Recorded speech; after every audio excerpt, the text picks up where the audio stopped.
Nous sommes lundi 19 décembre 2016. Cette date marque la fin du deuxième mandat de Joseph Kabila, président dictateur du pays. Ce deuxième mandat, brigué lors des élections truquées en 2011, a fait couler beaucoup d'encre dans le pays parce que le peuple congolais était surpris de voir le résultat publié par la commission chargée d'organiser les élections.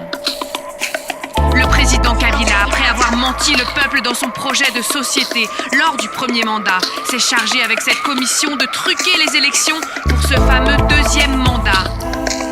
Durant ce mandat, le président s'est encore engagé dans son nouveau projet de société appelé l'évolution de la modernité, c'est-à-dire moderniser tout le pays. Pendant la propagande, il est passé à Kisangani, une ville qu'il a beaucoup soutenue depuis son accession au pouvoir. Et lors de son meeting, il a promis à Kisangani un pont sur le fleuve Congo qui coupe Kisangani en deux, une cimenterie pour favoriser les travaux de construction, la réhabilitation d'une vieille société de fabrication de savon, une société textile pour relancer le fleuron économique de Kisangani, des hôpitaux modernisés, du travail pour lutter contre le chômage. Les hôpitaux modernisés.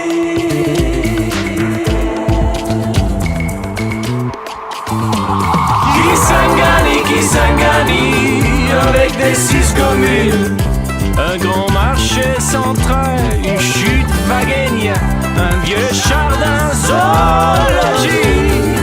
Et d'une ville pauvre et non néantie par les ruines de la guerre. Et le trou de mémoire de jeunes ans à venir. Et de jeunes ans d'espoir. Et de jeunes ans de travail.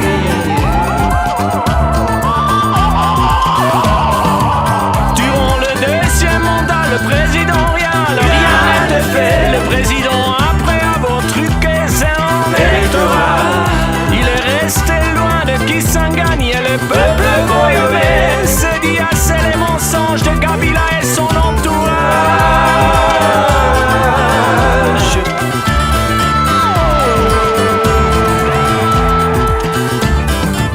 Kabila dans le mandat constitutionnel expira ce 19 décembre. C'est finalement décidé de rester au pouvoir, de violer la Constitution parce qu'il est se croire déçu de la loi.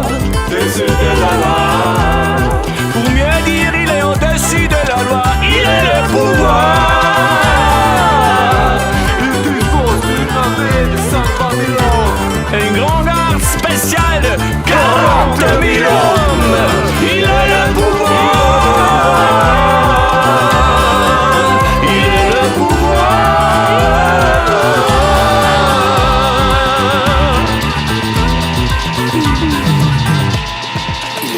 Du matin, toute la police avec les armes et les militaires et même les chars de combat sont déployés dans toute la ville de Kisangani. Les écoles enfermées, les boutiques dans la commune des Makizo n'ont pas ouvert. À Kapondo, les gens sont restés dans leur maison. À Chopo, il y a quand même de la circulation, mais pas trop. L'Internet est coupé. Et les militaires avec les armes à la main circulent dans toutes les rues de Kisangani. Les bistrots fermés.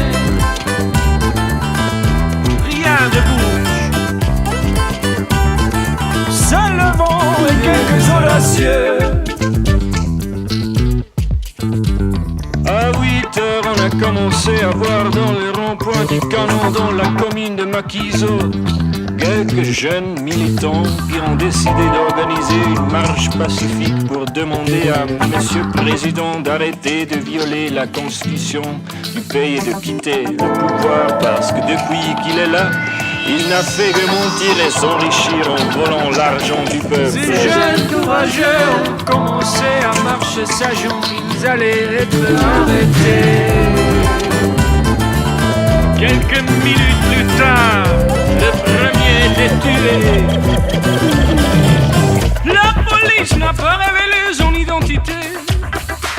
Et 5 ans étaient plaisants. laissés, les autres sont portés disparus. Nous ne savons pas où trouver l'électorat. À 10h, vite la nouvelle se répand et la population est habitée par un double sentiment.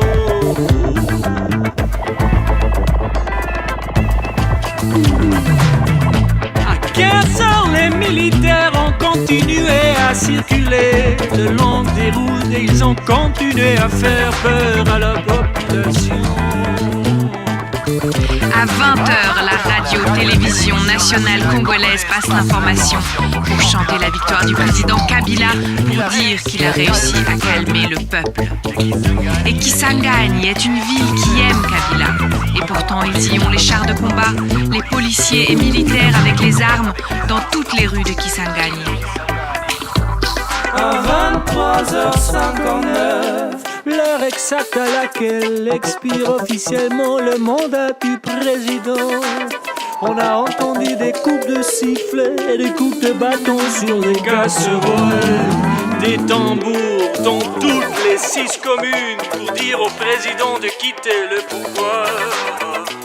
Alors là, le peuple avait réussi un véritable coup de tonnerre pour sonner l'alarme et demander à Monsieur Kabila de quitter le pouvoir. Kabila, dont le mandat constitutionnel expirait ce 19 décembre, s'est finalement décidé de rester au pouvoir, de violer la Constitution parce qu'il est se croire déçu de la loi, déçu de la loi. Pour mieux dire, il est au-dessus de la loi, il est le pouvoir. Il dispose d'une armée de 120 000 et une grande spéciale de 40 000 hommes. Il a le pouvoir. Il a le pouvoir.